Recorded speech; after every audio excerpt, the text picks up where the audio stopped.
Lord. హల్లెలూయా, హల్లెలూయా, హల్లెలూయా. ప్రభునందు ప్రియ దేవుని పిల్లారా, నేటి వాక్య ధ్యానం కొరకు మిమ్మలను ప్రేమతో ఆహ్వానిస్తూ ఉన్నాను. నేటి వాక్య ధ్యానం కొరకు ప్రార్థన చేద్దామా? సకల ఆశీర్వాదముల కారణభూతుడైన తండ్రి, మా మంచి దేవా, మీకు వందనాలయ్యా. ఏ మంచి లేని మా జీవితంలో మరొక నూతన ఉదయాన్ని అనుగ్రహించారు.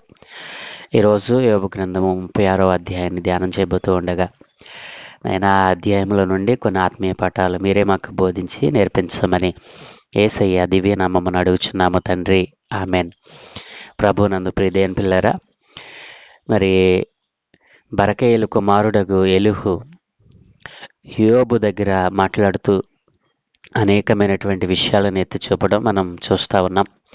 నిన్నటి దినాన్న మనుషుల యొక్క మొర దేవుడు ఎందుకు వినడో మరి 2 విషయాలు ద్వారా యోబు జీవితంలో మాట్లాడినట్లుగా చూసాం.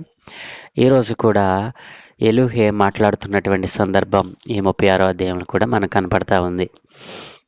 ప్రియదేవుని పిల్లారా, మొదటి వచనం నుండి చదువుకుంటూ ధ్యానం చేద్దాం. మరియు ఎలీహు ఇంకా ఇట్లనెను, కొంతసేపు నన్ను ఓర్చుకొనుము, ఈ సంగతి నీకు తెలియజేసేదను. ఎలయనగా దేవుని పక్షముగా నేనింకను మాట్లాడవలసి ఉన్నది. దూరము నుండి నేను జ్ఞానము తెచ్చుకొందును, నన్ను సృజించిన వానికి నీతిని ఆరోపించెదను. నా మాటలు ఏమాత్రమును అబద్ధములు కావు. పూర్వ జ్ఞాని ఒకడు నీ ఎదుట ఉన్నాడు. ఆలోచించుము, దేవుడు బలవంతుడు గాని ఆయన ఎవనిని తిరస్కారము చేయడు. ఆయన వివేచన శక్తి బహు బలమైనది. భక్తిహీనుల ప్రాణమును ఆయన కాపాడడు. ఆయన దీనులకు న్యాయము జరిగించును. నీతిమంతులను ఆయన చూడకపోడు. సింహాసనము మీద కూర్చుండు రాజులతో ఆయన వారిని నిత్యమును కూర్చుండబెట్టును. వారు ఘనపరచబడుదురు. వారు సంకెళ్లతో కట్టబడిన ఎడలను, బాధాపాసముల చేత పట్టబడిన ఎడలను అప్పుడు వారు గర్వముగా ప్రవర్తించిరని ఆయన వారి వారి కార్యములను వారి వారి దోషములను వారికి తెలియచేయను. ఉపదేశము వినుటకై వారి చెవిని తెరవచేయును. పాపము విడిచి రండని ఆజ్ఞ ఇచ్చును. వారు ఆలకించి ఆయనను సేవించిన ఎడల తమ ధ్యేనములను క్షేమముగాను తమ సంవత్సరములను సుఖముగాను వెళ్ళబుచ్చెదరు. వారు ఆలకింపని ఎడల వారు బాణముల చేత కూలి నశించెదరు, జ్ఞానము లేక చనిపోయెదరు. అయినను లోపల హృదయపూర్వకమైన భక్తి లేని వారు క్రోధమును ఉంచుకొందురు. ఆయన వారిని బంధించినప్పుడు వారు మొర్రపెట్టరు. కావున వారు యవనమందే మృతునొందుదురు. వారి బ్రతుకు పురుషగాముల బ్రతుకు వంటిదగును. శ్రమపడు వారిని వారికి కలిగిన శ్రమలను ఆయన విడిపించును. బాధ వలన వారిని విధేయులునిగా చేయును. అంతేకాక బాధల నుండి ఆయన నిన్ను తప్పించును. ఇరుకులేని విశాల స్థలమునకు నిన్ను తోడుకుని పోవును. నీ ఆహారమును క్రొవ్వుతో నింపును. దుష్టుల తీర్పు నీలో పూర్తిగా కనబడుచున్నది. న్యాయ విమర్శయు తీర్పును కూడుకొని ఉన్నవి. నీకు క్రోధము పుట్టుచున్నది గనుక నీవు ఒకవేళ తిరస్కారము చేయుదువేమో జాగ్రత్త పడుము. నీవు చేయవలసిన ప్రాయశ్చిత్తము గొప్పదని నీవు మోసపోయేదవేమో జాగ్రత్త పడుము. నీవు మొరపెట్టుటయు బల ప్రయత్నములు చేయుటయు బాధ నొందకుండా నిన్ను తప్పించునా? జనులను తమ స్థలములలో నుండి కొట్టివేయు రాత్రి రావలెననియు కోరుకొనుకము. జాగ్రత్త పడుము, చెడుతనము చేయకుండము. దుఃఖానుభవమున కన్నా అది మించినదని నీవు వాని కోరుకుని ఉన్నావు. ఆలోచించుము, దేవుడు శక్తిమంతుడై ఘనత వహించినవాడు. ఆయనను పోలిన బోధకుడెవడు? ఆయనకు మార్గము నియమించిన వాడెవడు? నీవు దుర్మార్గపు పనులు చేయుచున్నావని ఆయనతో ఎవడు పలుక తెగించును? మనుష్యులు కీర్తించిన ఆయన కార్యమును మహిమపరచుటకై నీవు జాగ్రత్త పడుము. మనుష్యులందరూ దాన్ని చూచెదరు. నరులు దూరమున నిలిచి దానిని చూచెదరు. ఆలోచించుము, దేవుడు మహోన్నతుడు. మనము ఆయనను ఎరుగము. ఆయన సంవత్సరముల సంఖ్య మితిలేనిది. ఆయన ఉదక బిందువులను పైనుండి కురిపించును. మంచుతో కూడిన వర్షము వలె అవి పడును. మేఘములు వాటిని కుమ్మరించును. మనుష్యుల మీదికి అవి సమృద్ధిగా దిగును. మేఘములు వ్యాపించు విధమును, ఆయన మందిరములో నుండి ఉరుములు వచ్చు విధమును ఎవడైనను గ్రహింపజాలునా? ఆయన తన చుట్టూ తన మెరుపును వ్యాపింపచేయును. సముద్రపు అడుగు భాగమును ఆయన కప్పును. వీటి వలన ఆయన ఆయా ప్రజలకు తీర్పు తీర్చును. ఆయన ఆహారమును సమృద్ధిగా ఇచ్చువాడు. ఇరుప్రక్కలను ఆయన మెరుపులను మెరిపించును. గురికి తగలవలెనని ఆయన దానికి ఆజ్ఞాపించును. ఆయన గర్జనము ఆయనను ప్రసిద్ధి చేయను. తాను వచ్చుచున్నాడని ఆయన పశువులకును తెలుపును.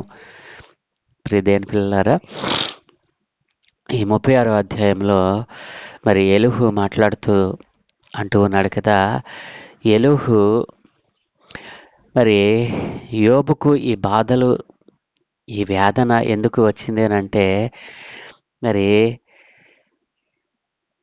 యోబు తాను ఏదో దోషం చేసి ఉంటాడు, ఏదో ఒక ఆజ్ఞాతిక్రమం చేసి ఉంటాడు, దేవుని నీతిని తప్పి ఏదో ఒక విషయంలో ప్రవర్తించి ఉంటాడు.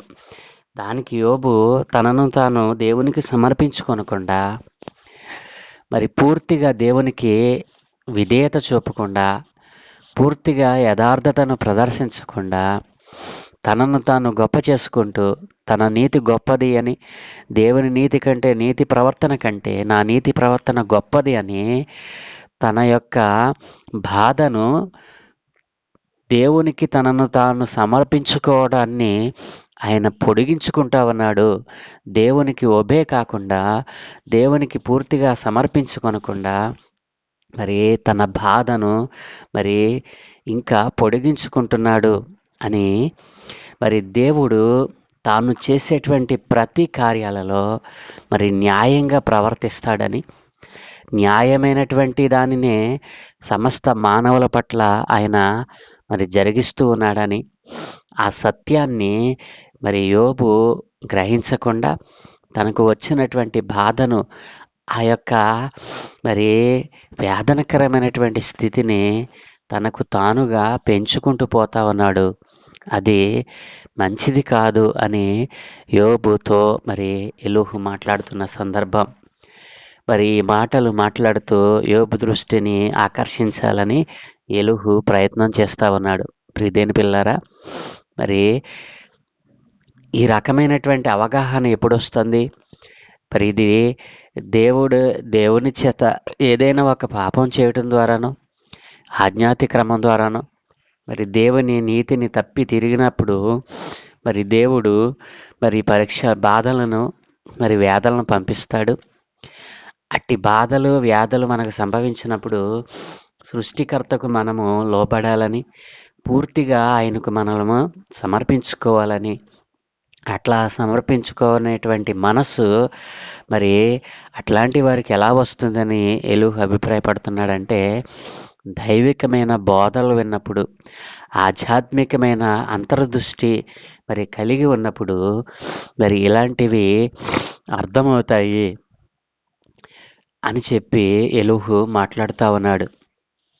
మరి యోబు, అతని స్నేహితులు కూడా మరి వారి మధ్య జరిగినటువంటి చర్చకు మరి ఈ యొక్క ఎలీహు యొక్క ప్రసంగము మరి స్పష్టంగా తెలియచేస్తూ ఉంది. మరి ప్రియదేని పిల్లలారా, మరి యోబు దృష్టిని ఆకర్షించాలని మరి ఈ యొక్క జ్ఞానయుక్తమైన మాటలు నేను పలుకుతున్నానని ఎలీహు ఉద్దేశంలో మనం మరి గుర్తించవచ్చు. ప్రియదేని పిల్లారా, 1వ వచనం నుండి 4వ వచనం వరకు ఎలీహు మరి యోబు తనను తాను పూర్తిగా దేవునికి సమర్పించుకోవటం లేదు, అందువలనే దేవుని యొక్క ఆ కనికరాన్ని పొందుకోవడానికి తాను సమర్పించుకోని కారణంగానే అది పొడిగించబడుతుంది, ఆ బాధ ఇంకా రెట్టింపు అవుతా ఉంది అని ఎలీహు అభిప్రాయపడుతూ అంటున్నాడు కదా.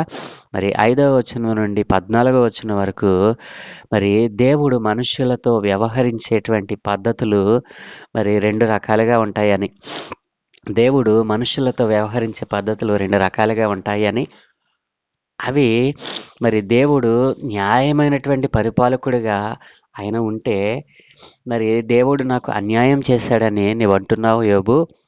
ఆయన ఎప్పుడైనా అన్యాయం చేశాడా? ఎవరితోనైనా అన్యాయం చేసి అన్యాయపు ప్రవర్తన కలిగిన వాడిగా మరి చెప్పబడ్డాడా? అట్లు ఎంత మాత్రం కాదు కదూ. దేవుడు న్యాయమైన పరిపాలకుడిగా పరిపాలిస్తాడు. మరి హానిని ఎదుర్కొన్న వారి కోసం వాదించటానికి ఆయన సిద్ధంగా ఉంటాడు అని ఎలీహు ఇక్కడ తన యొక్క జ్ఞానాన్ని ప్రదర్శిస్తూ ఉన్నాడు. మరి మనము మన యొక్క బాధ్యతలలో నిరంతరము దేవుని వైపు మన దృష్టిని మరల్చినట్లయితే ఆయన శ్రద్ధ గల కన్ను మనలను నిరంతరము కూడా మరి మనపై నిలిపి మనపై ఆయన దయ చూపుతాడట. ప్రియదేని పిల్లలారా, మంచి మాటలు ఇక్కడ నొక్కి వక్కాణిస్తూ ఉన్నాడు. ఎవరైతే మరి దేవుడు న్యాయమైన పరిపాలకుడు అని మరి దేవుని వైపు మన దృష్టిని మలచినప్పుడు ఆయన తప్పక మన మీద తన కనుదృష్టి నిలుపుతాడు అని, మరి మనపై ఆయన దయ చూపుతాడని మనము మరి ఎలా గ్రహించగలం? మనం అత్యల్పంగా ఉన్నప్పుడు కూడా ఆయన మనల్ని మరి పట్టించుకోవటానికి ఆస్కారం ఉండదు. మనల్ని బాధ పెట్టడంలో దేవునికి మరి 2 ఉద్దేశాలు ఉన్నాయి అని ఎలీహు ఇక్కడ మరి తెలియచేస్తూ ఉన్నాడు. బాధ పెట్టడంలో దేవుని ఉద్దేశము మరి 2 రకాలుగా ఉంటుంది అని. మరి మొదటిది ఏమిటంటే, మన గత జీవితంలో మనం చేసినటువంటి అతిక్రమణలను మరి ఆయన వెలుగులోనికి తీసుకురావటం. ఆయన మొదటిది దేవుడు మనుషులను బాధ పెట్టడంలో దేవునికి 2 ఉద్దేశాలు ఉన్నాయంట. వాటిలో మొదటి ఏంటంటే, మరి గత జీవితంలో మనం చేసినటువంటి ఆజ్ఞాతిక్రమాలు, మరి మనం చేసినటువంటి దేవునికి విరోధమైన కార్యాలు మరి ఆయన మన జీవితంలో నుండి వెలుగులోనికి తీసుకొస్తాడట. రెండవది ఏంటంటే, వాటిని గుర్తించుకోవటానికి మనలను ప్రేరేపిస్తాడంట. ఆజ్ఞాతిక్రమాలు ఏమిటో, పాపములు ఏమిటో, మనం చేసినటువంటి దేవునికి వ్యతిరేకంగా మనం చేసినటువంటి కార్యాలు ఏమిటో వాటిని వెలుగులోనికి తీసుకురావటము, వాటిని గుర్తించుకోవటానికి మనలను దేవుడు ప్రేరేపిస్తాడట. అందుకనే మనలను ఆయన బాధ పెట్టడానికి ఉద్దేశాన్ని కలిగి ఉన్నాడట. రెండవది ఏంటంటే, మన హృదయాలలో బోధనకు, అంటే దేవుని ఉపదేశానికి మరి మనము ఆయన యొక్క ఉపదేశాలను విని వాటికి ఆకర్షితులమైనట్లుగా మన యొక్క వినికిడి శక్తిని పెంచుతాడట. ప్రియదేని పిల్లలారా, దేవుడు మనుషులను బాధ పెట్టడానికి ఈ ఉద్దేశాన్ని కలిగి ఉన్నాడా? అట్లా ఆ ఉద్దేశాన్ని దేవుడు కలిగి ఉంటే ఈ దినాన్న భూమి మీద మనిషి జాతి ఉండేదంటారా? ప్రియదేని పిల్లారా, అయితే ఇక్కడ ఒక మరి విషయము లేకపోలేదు. అవును, దేవుడు మరి తన యందు భయభక్తులు గల వారి పట్ల ఆయన మరి కఠినంగానే వ్యవహరిస్తాడు. ఆయన దయగలిగిన వాడే, కనికర సంపన్నుడే. అయితే మన భక్తిలో పరిపూర్ణత సాధించటానికి, మన భక్తిలో, మన విశ్వాస్యతలో పూర్ణము అంటే ఇక తర్వాత ఏమీ ఉండదు. కాబట్టి ఆ పరిపూర్ణమైనటువంటి భక్తిని మనం సంపాదించుకోవాలంటే దేవుడు మన యొక్క గత జీవితాన్ని చూపిస్తాడు. వాటిని గుర్తించుకునేటట్లుగా మనం ప్రేరేపిస్తాడు. అలాగుననే మన హృదయాలలో దేవుని యొక్క వాక్యాన్ని ముద్రించుకోవాలని, ఆయన వాక్య ప్రకారం జీవించాలని ఆయన మరి మనకు వాటిని కలుగజేస్తాడు అని ఎలీహు అభిప్రాయపడతా ఉన్నాడు. ప్రియదేని పిల్లారా, మరి 5వ వచనం నుండి 14వ వచనంలో తాను మాట్లాడినటువంటి మాటలకు భావము ఇదే. కాబట్టి ప్రియదేని పిల్లలారా, మరలా 15వ వచనం నుండి 23వ వచనం వరకు మరి ఎలీహు మరలా యోబుకు సలహా ఇస్తున్నట్లుగా మనకు తెలుస్తూ ఉంది. యోబు స్వయంగా తన బాధను తానే పొడిగించుకుంటున్నాడని ఎలీహు మరలా నొక్కి చెప్తా ఉన్నాడు. అతని మొండుతనం వల్లనే మరి ఇంకా ఈ బాధలో ఉండవలసి వచ్చింది. తను ఎంత మొండివాడంటే దేవునిని తనకు తానుగా సమర్పించుకోకపోవడం వలననే ఇంత ఉపద్రవం వచ్చింది అని యోబుకు మరి సలహా ఇస్తూ ఉన్నాడు. ఏమిటో తెలుసా? యోబు, నీ మొండితనాన్ని విడిచిపెట్టు, నిన్ను నీవు దేవునికి సంపూర్ణంగా సమర్పించుకో. దేవుడు నీతిమంతులకు కూడా నీతి మార్గంలో ఉండేందుకు దేవుని యొక్క మరి కోపాన్ని ఒక్కొక్కసారి ఇస్తాడు. అయినప్పటికీ మనము ఆ నీతిని విడిచిపెట్టకూడదు. దేవునిలో మనం నిలిచి ఉండాలి. మరి నీవు ఆరాగున చేయకపోవడం బట్టే నిన్ను నీవు సంపూర్ణంగా దేవునికి సమర్పించుకోకపోవడం వల్లనే నీకు ఈ బాధ ఇంకా రెట్టింపు అవుతా ఉంది. నీ బాధను పొడిగించుకుంటున్నావు నీవే అని మరి యోబును మరి ఇక్కడ గద్దిస్తూ సలహా ఇస్తున్నట్లుగా మనం చూడవచ్చును ప్రియమైన పిల్లారా.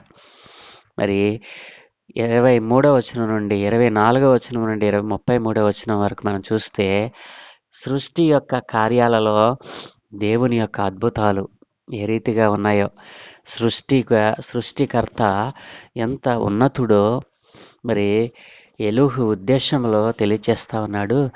యోబులో దేవుని పట్ల ప్రగాఢమైన భక్తిని కలిగించాలి అని, దైవికమైనటువంటి ప్రావిడెన్స్కు సంతోషకరంగా యోబు తనను తాను సమర్పించుకోవాలని అతనికి మార్గనిర్దేశం మరి చేసేస్తున్నాను అని లక్ష్యంగా పెట్టుకుని మాట్లాడుతున్నట్లుగా ఇక్కడ ఎలీహు మాటల్లో మనం చూడవచ్చు.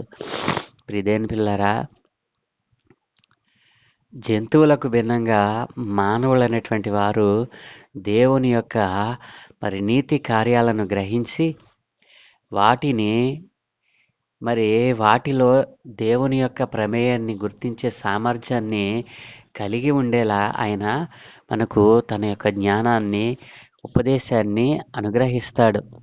సృష్టి కార్యాలు మరి దేవుని యొక్క ఉన్నతమైన స్థితిని తెలియచేస్తూ ఉంటే మరి జంతువులకు లేనటువంటి మరి ఆ యొక్క గొప్ప నిరీక్షణ, గొప్ప ధన్యత మానవులమైనటువంటి మనకు దేవుడు అనుగ్రహించాడు. అట్టి వాటిని పొందుకున్నటువంటి మనము జంతువుల కంటే మరి ఎంతో పరిపూర్ణమైనటువంటి జ్ఞానవంతులుగా మారవలసిన మనం ఈ రోజున జంతువుల కంటే హీనమైన స్థితికి చేరడం బాధాకరం. ఆయన సృష్టికర్త, సర్వాధికారి అయిన దేవుడు అని మరి ఇక్కడ ఎలీహు మాట్లాడుతూ ఉన్నాడు. కాబట్టి ప్రియమైన పిల్లారా, ఈ 36వ అధ్యాయంలో మరి ఎలీహు తన యొక్క ప్రసంగాన్ని మరి చేస్తూ అంటూ ఉన్నాడు కదా. మరి ఎలీహు మాటల్లో మనం గ్రహించవలసింది ఏంటంటే, యోబు తన వైఖరి మార్చుకోవటం లేదు. యోబు తన వైఖరిని, తన మొండితనాన్ని మార్చుకోవటం లేదు.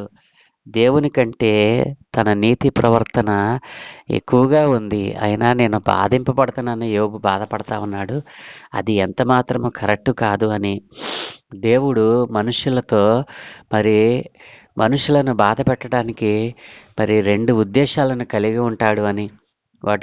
మొదటిది వారిలో ఉన్నటువంటి తప్పులను, అతిక్రమాలను వెలుగులోకి తీసుకువచ్చి మరి వాటిని గుర్తించుకునేలాగా మరి వారిని ప్రేరేపిస్తాడు అని. రెండవది తన ఉపదేశాన్ని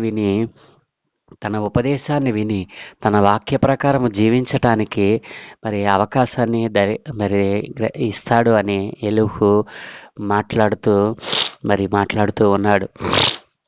అలాగుననే మరి దేవుడు మనుషులతో వ్యవహరించే తీరు మరి ఎలా ఉంటుందో మరి యోబుకు తెలియచేస్తూ, యోబుకు ఈ స్థితి ఇంకా పొడిగించబడటానికి కారణం యోబే అని, తనలో ఉన్న మొండితనమే అని, మరి దేవునికి తనను తాను సంపూర్ణంగా సమర్పించుకోకపోవడం వల్లనే మరి దేవుడు మరి నీతిమంతుల జీవితాల్లో కూడా మరి అనేక బాధలను మరి కష్టాలను అనుమతిస్తాడు అని ఎలీహు ఇక్కడ చెప్పిన సందర్భము మరి ఈ అధ్యాయంలో మనం చూడవచ్చును. ప్రియమైన పిల్లలారా, మరి వాస్తవంగా ఎలీహు మాట్లాడినటువంటి మాటల్లో కొంత మరి స్పష్టత ఉన్నప్పటికీ యోబు పట్ల తనకున్నటువంటి అభిప్రాయము చాలా మరి మంచిదిగా మనకు కనబడటం లేదు. యోబు తనను తాను సమర్పించుకోకపోతే దేవుడే తన గురించి ఎందుకు సాక్ష్యం ఇస్తాడు? యోబు తూర్పు దేశపు జనులలో మిక్కిలి గొప్పవాడవడానికి కారణం ఏంటో తెలుసా? దేవునికి విధేయత చూపాడు. యథార్థత కలిగిన వ్యక్తిగా కనపడతా ఉన్నాడు. మరి దేవుడు అంటే భయభక్తులు కలిగిన వాడు. తను మాత్రమే భయభక్తులు కలిగి ఉండి తన కుటుంబాన్ని విడిచిపెట్టిన వాడు కాదు కదూ. మరి తను మాత్రము మరి దేవునిలో నిలిచి ఉండి యథార్థతను కలిగి ఉండి నీతి ప్రవర్తన కలిగి ఉండి తన కుటుంబం అంతటిని విడిచిపెట్టిన వాడు కాదు. తన కుటుంబము తనకు దేవుడిచ్చినటువంటి మరి యావదాస్తి మీద పనిచేస్తున్నటువంటి సేవకులతో సహా ఆయన దేవునికి మరి సమర్పణ చేశాడు. తన యొక్క సేవకులు దాసీలు ఒకవేళ తప్పు చేశారేమోనని వారిని కూడా పరిశుద్ధపరిచినటువంటి గొప్ప నీతిమంతుడు. మరి ఎప్పుడు ఆయన తనను తాను సంపూర్ణంగా దేవునికి సమర్పించుకోలేదు. ఎలీహుకు మరి ఎక్కడ ఆ విషయం మరి గ్రహించగలిగాడో. ప్రియదేని పిల్లారా, మనకైతే యోబు జీవితంలో సంపూర్ణమైన యథార్థత, పరిపూర్ణమైనటువంటి విశ్వాసము, పరిపూర్ణమైన భక్తి, మరి పారవశ్యము కలిగినటువంటి గొప్ప వ్యక్తిగా యోబు మనకు కనపడతా ఉన్నాడు. ప్రియదేని పిల్లారా, ఎలాగున మరి భక్తి కలిగిన వారిని మన యొక్క అజ్ఞానముతో మనం అంచనా వేసి ఒకవేళ మనం నిందిస్తూ ఉన్నామేమో, ఎదుటి వారి భక్తిని తక్కువ చేస్తూ మాట్లాడుతూ ఉన్నామేమో. మరి ఎదుటి వారిలో దేవుని పట్ల ఉన్నటువంటి యథార్థత, పరిపూర్ణమైన భక్తి, సంపూర్ణమైనటువంటి విశ్వాసమును మనం అంచనా వేయకుండా మాట్లాడుతూ ఉన్నామేమో. అలాగనే ఉండకూడదు అని మరి ఈ రోజున ప్రభు మనతో మాట్లాడుతూ ఉన్నాడు. అజ్ఞానపు మాటలను మరి మనం మాట్లాడకుండా జ్ఞానయుక్తమైన దేవుని ఉపదేశాలలో ఉన్న సారాన్ని గ్రహించిన వారమే మాట్లాడేవారిగా ప్రభు మనలను తయారు చేయనుగాక. ప్రార్థన. సకల ఆశీర్వాదముల కారణభూతుడైన తండ్రి, మా మంచి దేవానికి వందనాలనైనా. ఎలీహు యవనస్తుడు. తన యవన కాలంలో తాను అనుభవించినది చాలా తక్కువ అయినప్పటికీ నైనా ఇదిగో ఎంతో అనుభవజ్ఞుడిగా నేను మాట్లాడుతూ ఉన్నాను.